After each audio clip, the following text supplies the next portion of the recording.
Friends, welcome to tech Bikis. இன்னைக்கு இந்த பதிவில் எதை பத்தி பார்க்க போறோம் அப்படின்னா, ஸ்டாட்டிக் ஐபி அட்ரஸ்னா அப்படின்னா என்ன, டைனாமிக் ஐபி அட்ரஸ்னா என்னங்கிறத பத்தி தான் இந்த வீடியோல பேச போறோம். ஸோ ஐபி அட்ரஸ் பத்தி எல்லாருக்குமே ஒரு புரிதல் இருக்கணும்னு நான் நம்புறேன்.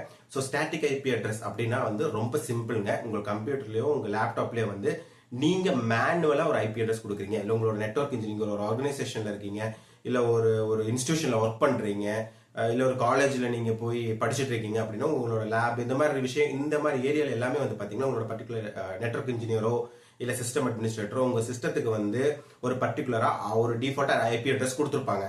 அந்த ஐபி அட்ரஸ் தான், அதாவது மேனுவலா அவங்க கொடுத்த அந்த ஐபி அட்ரஸ் தான் static IP address. Static IP address அப்படின்னு சொல்றோம். நீங்க நல்லா புரிஞ்சுக்கணும், இன்டர்வியூல கூட கேட்பாங்க.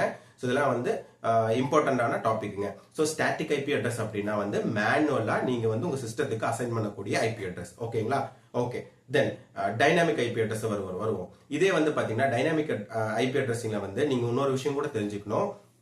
டிஹெச்சிபி அப்படிங்கிற ஒரு கான்செப்டை பத்தி நீங்க தெரிஞ்சுக்கணும். டிஹெச்சிபி அப்படின்னு என்னன்னு பாத்தீங்கன்னா டைனாமிக் ஹோஸ்ட் கான்ஃபிகரேஷன் புரோட்டோகால் அப்படின்னு சொல்றாங்க. ஸோ இந்த டிஹெச்சிபி என்ன பண்ணுது, இந்த டிஹெச்சிபிக்கு ஒரு சர்வர் மாதிரி மெயின்டைன் பண்ணுவாங்க. சர்வரோட வேலை என்ன அப்படின்னு பாத்தீங்கன்னா, அதோட கிளைண்ட்டுக்கு எல்லாமே ஆட்டோமேட்டிக்கா ஐபி அட்ரஸ் கொடுக்கக்கூடிய ஒரு கான்செப்ட் தான் டிஹெச்சிபி, டைனாமிக் ஐபி அட்ரஸிங் அப்படிங்கறத சொல்றாங்க. ஸோ ஸ்டாட்டிக் ஐபி அட்ரஸுக்கும் டைனாமிக் ஐபி அட்ரஸுக்கும் உங்களுக்கு இப்ப டிஃபரன்ஸ் புரிஞ்சிருக்கணும்னு நான் நம்புறேன்.